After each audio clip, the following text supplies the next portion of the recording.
Shalom and welcome to another edition of Parasha Talk. I'm Rabbi Elliot Malamed in Highland Park, New Jersey, the Highland Park Conservative Temple Congregation on Shemet. Joining me, my good friends, Rabbi Jeremy Kalmanovsky, recovered from COVID-19, Rabbi Barry Chesler on his way to Israel as we speak.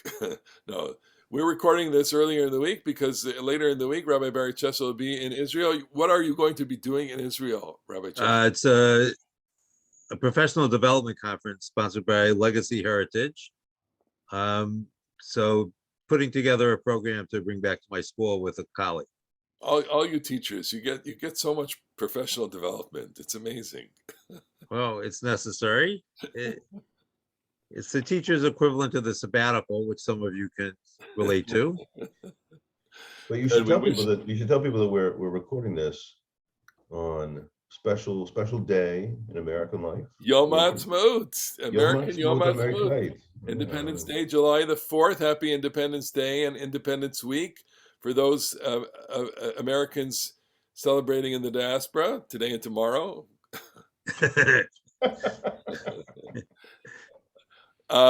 We also want to just say a really fond hello to all of our friends at Machane Ramah in the Berkshires. They got off to, I guess, a great start, except for the fact that half the camp is sick with COVID, at least the kitchen staff, right? But we wish everyone there refuah shlema. Make sure that you take good care of yourself, because we have such an amazing parsha to talk about, and we want to enjoy the next, 30 minutes with you talking about Parasha Hukkat.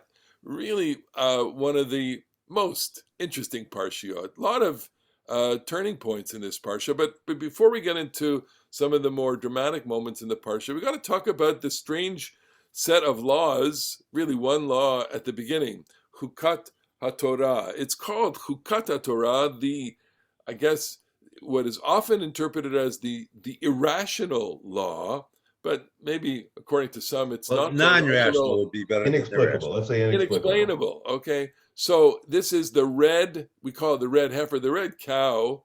It's the rust-colored cow. And what has to happen with this cow? And what is the purpose of this cow? And can we actually get some meaning out of what is heretofore very difficult to explain? So Barry, I want to turn to you first. Talk about the red cow. Okay, so my teacher, David Marcus, pointed out that it was probably a brown cow, not a red cow, because biblical Hebrew has no word for brown. And so Adon is used for both red and brown. That was his idea in class. Rust-colored cow. So it gives it a little more, it makes it a little more explicable, because when we think of Clifford the Red Dog, that bright red color, this is not what our cow is looking like. It's just a uniform color. And it is used for purification from contact with the dead. So the greatest form of impurity in the Bible is contact with the dead, and you have to undergo a purification rite. And the way the Torah describes it in chapter 19 is this red heifer, which has never been used for work, is going to be sacrificed and burnt completely. And the ashes are going to be mixed with water and sprinkled on people that come into contact with the dead. And the feature that makes it, for the modern ear, perhaps bizarre, is that everyone who's involved in the preparation of the red heifer is going to become impure for a certain period of time, even though the potion that's going to be created from it is the potion that purifies. So it's a kind of a paradox, and one that was noted well by the rabbis thousands of years ago. And in the Midrash, at least, it's one of those things that's not explainable, and it's just something that we do because God commands it. So I would just, I just want to say a word about developing this concept that Avi Avot Hatumah is the dead body, right? It's Halal Cherev, or B'meit, or B'etzem Adam, or B'kaper. It's somebody who's been killed violently or died naturally, a bone or a grave, and the powerfully decentering, the powerfully it takes you out of normal life. Experience of touching a dead body or being in the presence of a dead body, I don't think we can overstate like the spiritual effects of that. Um, we use these words pure and impure, and there's a kind of a natural association with dirty and clean, but I don't think that this is very helpful for understanding biblical concepts of purity and impurity. I think it's really much more about order and disorder. There's a normal life, and in normal life, your body's intact and you go through the world, and then there are things happen. Sometimes they're really bad, and sometimes they're really good, like childbirth. But because they are decentering and they take you out of normalcy, there has to be produce something which we call tumah or impurity. Once again, it doesn't necessarily mean bad. Having a baby is a wonderful thing, but it does produce tumah because it is the opening up of a body, and there's lots of blood. And so similarly with touching a dead body, this is obviously going to be balanced in a negative way. It just takes you out of your normal life. And there's a ritual that has to happen. In fact, it is the paradigm of the avot hatumah. It is the ultimate source of impurity, and it needs this major ritual. What you said about the brown cow, the colors in ancient languages are famously complicated. First of all, they're hard enough to describe in modern languages, but it's kind of a yellow, blue, green. But what you said about brown is totally sensible, with one asterisk, which is that the color of this cow has to connote blood. I mean, it resonates with a sense of death or violent death. And so there's a way in which the blood colored cow comes along and takes the person who's been touched by blood and reorients them to a healthy, livable relation to society. I think I just want to pick up on your point, because I often use the kind of metaphor of being in a zone. When you are in contact with the dead, and this gets quite elaborate within Jewish law. That is to say, not only the touching of a dead body, but being in an enclosed space with a dead body. It really creates a different zone, and the transformation or the transition that you must go through, both physically and I think psychologically, from one zone, the zone of the dead, to the zone of living, requires a ritual. And we have an intuitive sense of the need of some kind of symbolic form, ritual transition ceremony when we move from different states. Look, you just recovered from COVID, right? So look, you didn't get the waters of the red heifer spilled on you, or No, I sprayed. did. That was Right? So, but if you were living in antiquity, okay, look, there are transition rituals for lesser impurities, for the people who have tzarat, or the people who are outside the camp. And you referred to the parturient woman, okay? Well, these are re-entry rituals, and they require this kind of anointing. Well, it's not anointing, but it's these sprinkling. Yeah. sprinkling. The waters are I like to think of it as, you take the red cow, the rust colored, blood colored cow, you burn it up with hyssop and red crimson, so you get a concentrated, and you grind up the ashes. It's like concentrated, potent potion thing, lustrous, detergent in the sense, in the technical biblical sense of, it will take away something from you. And that concentrated ash potion functions as the way, the transition lustrous lotion to get you from one state to the other. Now, Right? Barry referred earlier to the rabbis, and LAU did as well. Like we have a convention of saying that there are these two classes of laws: chukim and mishpatim. And mishpatim are rational and easily explicable stuff. Don't steal, don't kill. Any of the economic legislation. It's not hard to understand the point of them. And then there are chukim. God just doesn't like pig. Whatever. God just doesn't like lobster. There's no obvious explanation for why this and not that. They're chukim, and you follow them because they're chukim. And so the zot chukat Torah. This is the ultimate chuk of the Torah. This is the ultimate, of the most inexplicable things. Um, the sages, I feel like, are broadly speaking rational folks. They like explanation. They like being able to identify. Maimonides, who certainly is in this category, Maimonides says, okay, I can't figure out the reasons for every commandment. I got most of them.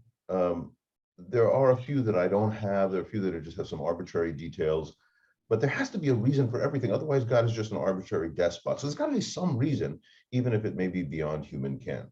But so the rabbis, as Barry alluded to this midrash, the idol worshiper comes into the Beit HaMidrash and asks Rabban Yochanan ben Zakkai, what's up with the red heifer? And he says, well, listen, he gives him some sort of a folk explanation, and the students say, well, that worked for the idol worshiper, whom you shoved him off with a broken reed, but what about us? Like, how about giving us an explanation for this inexplicable thing? And he says, there's no explanations. Gzeirat HaMelech, the king said so, and it's not for us to question what it is. It's just for us to obey. And obedience is certainly a part of the repertoire of religion. And, it leaves one with a sense, and I consider this a positive thing, although throughout the history of Judaism, maybe it's not always so positive. It leaves us with a sense of mystery. I want my religion to have some mystery to it. And though I think that like I said, Maimonides and the sages, they prefer something that they can get their arms around. I also like, this appeals to me in the sense of the stuff that I can understand. Let's move on to we have some very interesting things going on in this parsha. Moses will emerge without his siblings. The first report of death in the parsha is for Moses' big sister. It says they arrived in the wilderness of Tzin in the first month, B'chodesh Harishon, Vayeshev Am B'Kadesh. They dwelled in Kadesh. Vatamot Sham Miriam. Miriam dies there, Vatikaver Sham, and she's buried there. And so I almost want to read that verse with a big pause before the next verse. The next verse is V'lo haya mayim la'ida. There is no water for the people. But can we just take a moment to mourn with Moses on Miriam and what that death must have meant to her? Meant to her a lot. It was everything for her. It changed everything in her life. All right. Well, what it must have been. Well, it's instructive. One of the explanations for Moses' behavior in the episode of the rock is that he is mourning his sister, and he's too preoccupied with his personal grief and not attending to the needs of the community. And that episode is going to follow on this, the hitting of the rock. But can we just say a little word about Miriam? Is she? Well, I think it's a great question, but the text doesn't give us a lot here, because the last time we saw Miriam, she was recovering from, I guess, the biblical COVID, sarat, leprosy, which she had been afflicted with because she and Aaron were speaking inappropriately about Moshe. And then, if I remember correctly, the last time before that we hear of her is at the Song of the Sea. Right. Right? So she looms large in our consciousness, but not so much in the text, which is interesting in and of itself. So, okay, and then I would go back to the beginning, or just go. I'm sorry, Jeremy, go. No, I feel like with respect to Miriam, I happen to, because Balak was my bar mitzvah portion, so I remember the Haftarah from Micha. And I remember even as a kid, sort of noting the fact that Micha says, God, you sent us great leaders, Moshe v'Aharon Miriam. And here you have this biblical prophet going out of his way to mention the triumvirate of the siblings. And not what I thought as a 13-year-old, but what I think now is that there must be, and our text now is probably in this, there must have been in biblical Israel a tradition of the big three, and there's like a basketball team, like, LeBron and Dwayne Wade and Chris Bosh. You got to have the big three if you're going to win a championship. And so I feel like there must have been in biblical Israel a way of looking at them. And not every text in the Torah necessarily espouses that, but but this one does. And so to me, it's like, yeah, she deserves, She the big deserves it, flowers. and she's also instrumental in the early part of the story, which is without Miriam, there wouldn't be a story. There would be no Moshe, period. And let's not forget that she was the one who was spying on him when they put him in a basket and then floated him in the Nile, and she was the one that made the assist. She got the daughter of Pharaoh to have the boy nursed by his own mother. So Miriam is instrumental in this part, and I think, So yeah, go ahead. what we might note is that Miriam is buried but not mourned in the text. Yeah, And maybe that's the problem, that she was a figure, obviously, in the family of Moshe and Aaron, but also in Bnei Israel, and she gets a death notice, but nothing else. When Aaron is going to die later in the Parsha, the people are going to mourn for 30 days. so I think the role that she plays at the sea also is significant. It's certainly become much more significant since Debbie Friedman wrote the song, and the women dancing with their timbrels. But I, I'm reading a book on the history of music in which the role of women in particular in music, uh, in the deep history of music, is very, very significant, and that she, by music and dance, is also playing a very, very important role in the spiritual life of the people, that is distinct from the role that her brother Aaron it plays, um, which is the priesthood, which is, at least according to one scholar, um, typified by silence. So she's really the opposite, I guess, because of that musical life. And the rabbis link the two parts. The death of Miriam and the loss of water. It says, "V'lo mayim la'eda." There was no water for the community, and so they I don't think they invented. I mean, they have a tradition. They summon a tradition of Miriam's well. Meta Miriam, and when Miriam dies, it's nifsak habe'er. The well stopped, and there was a well that accompanied Israel on its way from Egypt. This was Miriam's well, and once she died, there's no water, and that is, according to the Midrash, what prompts their complaint. V'lo hamayim le'eda vayikahalu al Moshe ve'al Aaron. And there's that word, vayikahalu. They ganged up, they congregated on Moses and Aaron. Vayarev ha'ami Moshe. They fight with Moshe. And Vayomru, they say to him, and this is, you gotta love this. Belu gavanu, bigva achenu, lifnei Adonai. Would that we have died the way that our brothers died. Lama evitem et kal Hashem el mibar. Why did you bring us? Why did you bring the congregation of God to this miserable wilderness? I put the miserable in brackets. Lamut sham, to die there. Lama helitunu mimitzrayim. Why did you take us out of Egypt? Lavi otanu lamakom elamakom rahazet, to bring us to this terrible place. Lo makom zera uteina v'gefen, not a place of seed and figs and grapes and pomegranates. Umayim ayin lishtot. There's no water. Okay, so again, Moses and Aaron, they fall on their faces. But who do we talk about first? The people, this people. Well, so it's amazing to me how often we read the story and still notice details that escaped us.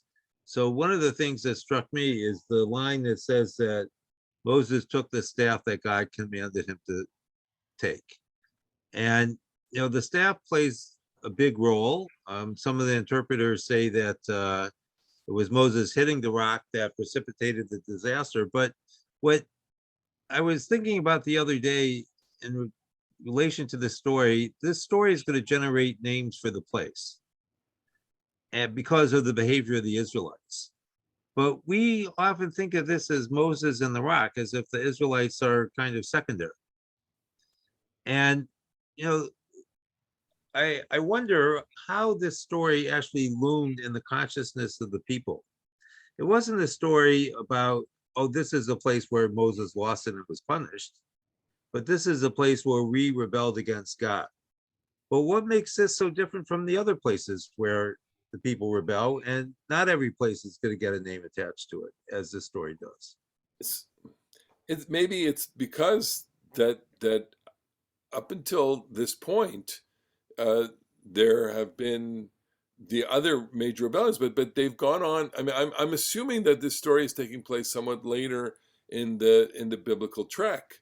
So Well, Ibn Ezra says it's the last year, it's the last year. the So 40th year. so they've gone since the first rebellions about water. They've gone quite a significant time by having all of their needs met. They have the manna, and they have essentially had water, provided for them. Look, we can go into the midrashic world, but maybe the midrash is onto something and saying that this event, Miriam's death, coincided with this crisis, and they've been sustained for this length of time, and now they're not. I mean, look, Yeah. we turn on a faucet and we have water. Okay, we go crazy when the electricity goes out. I mean, we can't, we literally can't function when with the loss of electricity for a period of more than an hour. I mean, it can drive people crazy. I know, in Ottawa there was a big outage for days, and we've had experiences of outages for days where, okay, so it's fun the first day with flashlights, by the second day you're like, what's going on here? And so we take it for granted that we have these kinds of things to sustain us. And the water is life and death in the desert. I don't blame the Israelites for complaining. I do blame them for the sharpness and the sarcasm of it. I just, Well, that part is really integral to the story, because to the extent that this story, and I certainly think it does have great, not just this one episode, but the sweep of the journey through the desert that is Sefer Bamidbar. I think that it has something important, spiritual and moral, to speak to the Jewish people or humanity. Listen, journeys are long, they are hard. Moshe promises you a future, and at any given spot on the journey in the present, you go, you told me it's milk and honey. Yeah, This stinks. This isn't milk and honey. I haven't seen, so this, I believe I was promised a luxury resort. So this did not match the description on Airbnb. So the people's impatience, I think, is a deep human story, that people will complain. They will want the arrival. At any point on the journey, they will think they deserve to arrive already. And so having the strength to deal through that is an important part of the story. I love what you said, Barry, about the displacement, like no real mourning for Miriam, no real emotional mourning. Moses was therefore ill-equipped, and the people, let's put ourselves in the midrashic context of her death brings the absence of water. They're also, maybe they're intensified in thinking, oh, thanks to Miriam we were taken care of. But in any event, they're not focused on her, they're focused on themselves, and they say this silly thing. I would just point out, that back in Exodus, in Parshat B'Shalach, you also have a hitting the rock episode, and that's at the beginning of the journey through the desert, and it is also called Mei Meribah, the waters of contention and strife, but that is basically portrayed as a totally good episode. People are in a bad spot. God totally comes through for them, gives Moses a trick. Moses takes care of it, and though it is called the waters of contention, it's got a very generally positive statement about God's providential generosity. It's almost the exact same story. In fact, I think, like, probably with a modern eye, you have to read them as two tellings of a single episode, not two different episodes separated by 40 years. If it is two episodes, then Moses is totally treated unfairly. If it's two episodes, Moses is just doing the thing that he did before, which worked so well, and now he's in trouble for it. That doesn't seem fair. But I think it probably is like two versions of a single episode, one of which is about God's grace and providence, and one of which is about the people's just impatience, anger, and inability to stand up to their own adversity. So So but what I would add here is that if we accept Ibn Ezra's chronology that this is the 40th year, we have an interesting kind of dissonance, because the people know that they're going to die in the wilderness. It's the last year. On the other hand, we have Moses kind of champing at the bit because the promised land is now within his reach. And we can understand the people's complaining, because not only do they know they're going to die in the wilderness, but now they're not having such a good vacation. And the other thing that I would say is, in light of the beginning of the story, is that in a certain sense, Miriam, we forget sometimes, is the oldest of the three siblings, and her brothers cannot function or live without her. And their death is going to come from Miriam's death as well, because at least one version of the story is that Aaron and Moses are not going to be able to enter the land of Israel because of this event. And, Aaron himself is going to die a little bit later in the Parsha. And it's kind of striking that Miriam, I think, who gets the least press of the three siblings, in some ways was the most important, because her brothers depended upon her in a way that isn't always recognized when we read the story. can we talk for a moment about the punishment, which is lachen lo taviu et hakahal hazeh el haaretz? Because you did this, and the way that the text phrases, yan lo ha'emantem bi, because you did not trust in me, did not believe me, because you displayed this. God said, "Speak to the rock," and you hit the rock. For that reason alone, I mean, you don't get to experience the culmination of all the dreams here. We've talked a lot about how that works. That works literarily. That works as a motif. That the generation of the desert stays in the desert, and that the generation of conquest, will go in with a new leader. That Moses, in some way, can't bring the people into the new land. Moses will always be the desert and the liberator, but not the conqueror. Just the same way that David will be the unifier, but David won't build the temple of Solomon. And we could look at various examples in history. There are certain presidents, for example, FDR could fight the war, could get people out of the depression, but could he have done other things? Unknown. Lincoln, fought the Civil War. Could he have been the one to restore the Union? I mean, probably the great. Churchill's a really good example, because he was a great, wartime prime minister, and was then turned out of office for the Exactly. post-war. So I want to ask the kind of wild card question, which is, was God just looking for a way, like an excuse to punish Moses, or is there something real going on? In other words, it all works out in the end that Moses is the desert leader and that Joshua is the conquering leader, but is God looking for an excuse here? Because that doesn't need an excuse. I mean, He wouldn't be much of a god if he did. There's there's that whole 120 thing, but I mean, I've said this a million times in the past, and I'll just repeat it now, that the part of the like narrative stumble of this story, Aaron does nothing in this story, does nothing at all, and God says, because you, Moses and Aaron, you've done a bad thing. It's like, what I do?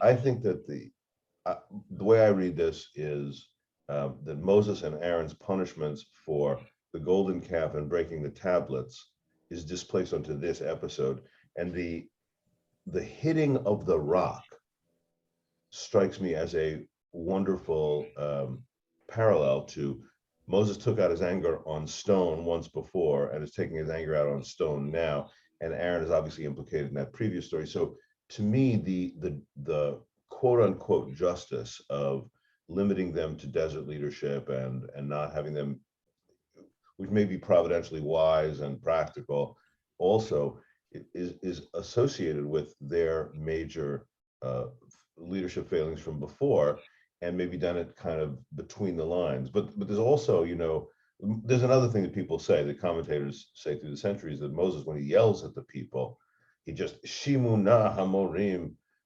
you terrible rebels, yeah, will we bring you out water from this rock? There's two problems with that. One is the cruelty or the rage that he shows towards the people, considered to be inappropriate. And then he says, shall we bring forth water? Well, ho, ho, ho, who are you, Mr. If there's a miracle, it's not you. Don't be claiming credit for God's miracles. So there are all these other things that are also like in the universe of Bible commentary. Those two little homilies come up. Let's move to the other death in the parsha, and that is Aaron. They move from Kadesh and they go to Hor HaHar, and it's at Hor HaHar where God says, "Yasef Aaron elamav." Such a very, very lovely phrase. May Aaron will now be gathered to his people. Ki lo yavo el haaretz. He's not going to go into the land. Kach et Aharon, take him, et Elazar beno, va'al otam Hor HaHar, and take him up to the mountain. V'afshet et Aharon et begadav, take off his clothes, v'ilbashtam et Elazar beno, va'Aaron yasef umet sham. And that's what will happen there. You will take off his priestly vestments, I guess, and then put them on Elazar as a kind of transition, or coronation, as if you will, except for the fact that priests don't get coronated; they get clothed, and that's where he's going to die. It's a remarkable scene, and the Bible is characteristically spare in the details, certainly the emotional details.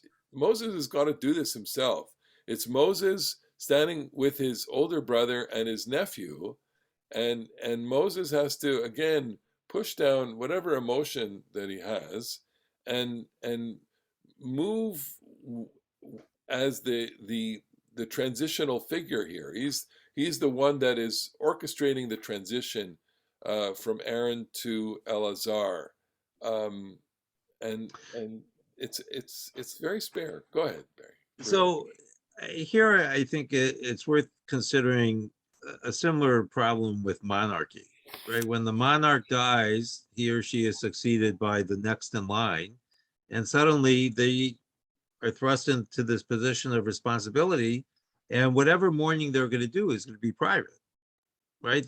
We take a week off when someone dies, in order to reconstruct the world without our loved one. But in monarchies, you don't get that, because as soon as the monarch dies, you ascend the throne. And so we have something similar here, that the transition has to be seamless. And we know from Sefer Vayikra that Kohanim are not allowed to mourn for their relatives, or the high Kohen, the high priest certainly.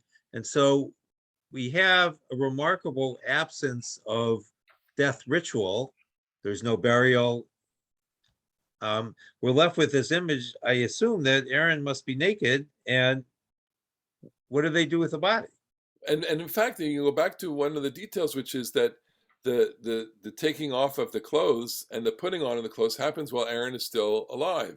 In other words, unlike the monarchy where there's death, there's the transition happens while he's still alive. I mean, we have an instance in the Catholic Church where Benedict resigned and a new pope was elected. That's unusual. That was very, very unusual. It might actually become more common, but because usually that it's also a quote monarchical system. Just another ritual thing. Stephen Breyer swore in Ketanji Brown Jackson. Okay. From the Supreme Court. He stepped aside and some people may have wished that Ruth Bader Ginsburg stepped aside before she passed away. But there you had a case of somebody who was he was he was poshet the bigadim. He was so to speak remove the vestments, because the vestments are the office. And we're talking about Moses's emotions must have been very, very high and intense. Aaron and Eleazar's emotional investments must have been, just through the roof on this, as he is. I mean, I guess Torah doesn't tell us what anybody's feeling, but I think if we can, read with a poetic ear, we can maybe see a little bit of, you know, uh, acceptance or equanimity in Aaron. He's had this very full life. If he is in fact 3 years older than Moshe, what he's supposed to be, and Moses is about to die at 120, he's crossed the 120 boundary, or he's Yeah. pushing right at it, and he's done what he's done. It's been tremendous, and he takes off the turban and puts it on his child.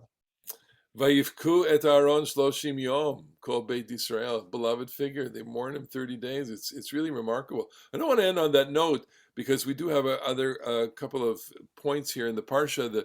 The diplomacy, the failures of diplomacy with Sichon and Edom, who are distant relatives of Bnei Israel.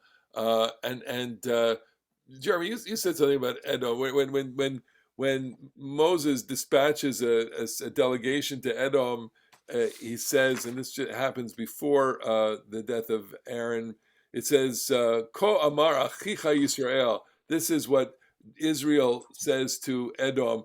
Thus says your brother Israel. And what is the relationship between Edom, the descendants of Esav, and Israel? And are they pleased with this delegation? This is in chapter 20, verse 14, right? And how do they respond? There's a what I proposed, or I read it somewhere. I don't remember where I read it. I wish I could tell you who said this, but it's a fine comment. Jacob and Esau are brothers. Jacob steals Esau's blessing. Jacob is portrayed as having this great, he gets the father's blessing, and he comes with the voice, which the rabbis associate as the successfulness of prayer. And then Esau, who is cheated, in this great scene back in Parasha Toldot, he's weeping and he says, do you have only one? Hello, atzalta libracha.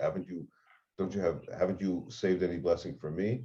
Havracha achat. Do you have only one blessing? And so Isaac gives him a blessing and says, Al charbecha tichiyah.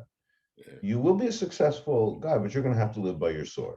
Okay, Jacob has more abundance and wealth, and you're going to live by your sword. So now, all these years later, Moses shows up, sends a message to Edom, the descendants of Esau, and says, your brother Jacob came, and let me tell you what's happened to us. We went down to Egypt and we prayed, and we got saved by God. And so things have been great. We struggled, but that blessing has been fulfilled. And Esau, or Edom, says, watch out lest I come out against you with the sword. And the person, whoever wrote that thing that I said this is a masterful, just on a literary level, masterful recapitulation of that earlier scene. One blessed with the word, one blessed with the sword. Then all these years later, the Israelites come to that land of Edom and say, oh, can we please be brothers now? And Edom, the descendants of Esau, go, yeah, well, watch out for my sword. So you have a real great, the tension is really powerful. It's really stunning, and the fact is that Edom becomes a people.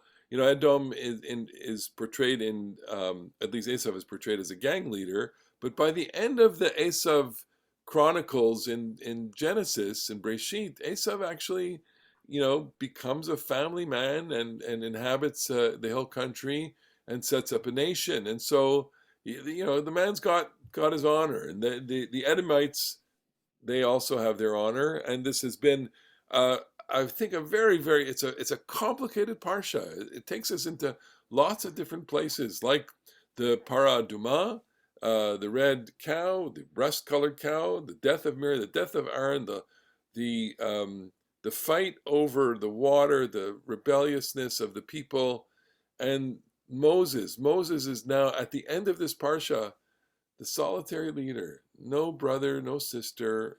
He alone, and perhaps, I mean, we are setting up for other stories that are going to happen in the book of Bamidbar, but Moses is going to have his greatest moment yet, I think.